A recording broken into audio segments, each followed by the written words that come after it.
Guys, അപ്പം ഇന്ന് ഞാൻ ഓഫീസിൽ പോയിട്ട് വന്നതേ ഉള്ളൂ കേട്ടോ. അപ്പം നമുക്ക് ഇന്നിനി രാത്രിയിലത്തെ ആഹാരം ഉണ്ടാക്കാൻ പോവുകയാണ്. അപ്പം ഇന്ന് ദോശമാവ് കടയിൽ നിന്ന് വാങ്ങിച്ചുകൊണ്ട് വന്നിട്ടുണ്ട് കേട്ടോ. അപ്പം ദോശയും സാമ്പാറുമാണ് വയ്ക്കാൻ പോകുന്നത്. അപ്പോൾ നിങ്ങൾക്ക് ഈ വീഡിയോ ഇഷ്ടപ്പെടുകയാണെങ്കിൽ ലൈക്ക് ചെയ്യുക, ഷെയർ ചെയ്യുക, സബ്സ്ക്രൈബ് ചെയ്യുക. അപ്പോൾ ഗൈസ്, ഞാൻ മലക്കറിയൊക്കെ അരിഞ്ഞു വെച്ചിട്ടുണ്ട് കേട്ടോ. ചെറിയ ക്യൂബ്സ് ആയിട്ട് അരിഞ്ഞു വെച്ചിട്ടുണ്ട്. അപ്പം നമുക്ക് ഇതിലോട്ട് ഉപ്പിട്ടിട്ട് വേവിക്കാം.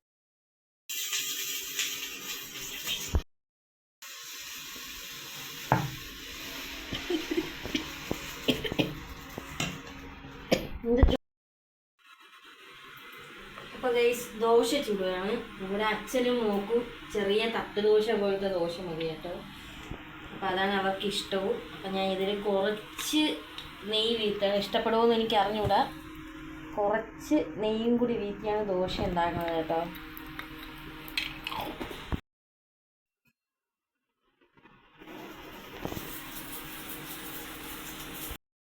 അപ്പം ദോശയൊക്കെ ഉണ്ടാക്കി വെച്ചിട്ട് വരാം കേട്ടോ. ഗൈസ്, ഇനി ചേട്ടൻ്റെ അടുക്കള പ്രവേശനമാണ് കേട്ടോ. അപ്പം പോവുകയാണ്. ഇവിടെ കുട്ടിസാറ് വന്നിട്ടുണ്ട്. കുട്ടിസാറ് എൻ്റെ നടിവെള്ളനായിട്ട് വന്ന് നിൽക്കുകയാണ്. ഇപ്പം വാങ്ങിച്ചുകൊണ്ട് പോണ എല്ലാ കുരുത്തക്കേടും ഇവിടെ ഉണ്ട്. അപ്പം ഇനി അടിക്കുള്ള പുറപ്പാടാണ് എന്നാണ് എനിക്ക് തോന്നുന്നത്. അപ്പോൾ ഗൈസ്, നമുക്കിനി സാമ്പാർ വയ്ക്കാനുള്ള പരിപാടിയാണ് കേട്ടോ. അപ്പോൾ ഞാൻ എണ്ണ ഒഴിച്ച് കടുകും ഉലുവയും ഇട്ടിട്ടുണ്ട്. അപ്പോൾ അതൊന്ന് പൊട്ടി വരട്ടെ കേട്ടോ. നമുക്ക് വെണ്ടയ്ക്ക ഇടാണ്.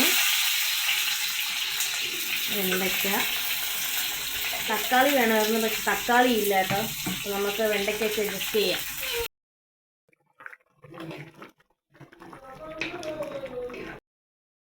ദോശയും സാമ്പാറും അപ്പം രാത്രിയിലത്തെ ആഹാരമാണ് കേട്ടോ. അപ്പം നമുക്കിതൊന്ന് ടേസ്റ്റ് ചെയ്ത് നോക്കാം. കുറച്ച് ദോശയും എടുത്ത് കുറച്ച് സാമ്പാറും ഇങ്ങനെ മുക്കി. ചൂടാണ് കേസ്.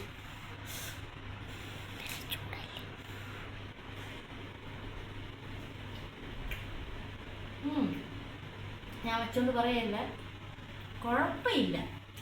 അപ്പം ഇന്നത്തേക്ക് ഇത്രയേ ഉള്ളൂ. അപ്പോൾ നിങ്ങൾക്ക് വീഡിയോ ഇഷ്ടപ്പെട്ടാൽ ലൈക്ക് ചെയ്യുക, ഷെയർ ചെയ്യുക, സബ്സ്ക്രൈബ് ചെയ്യുക.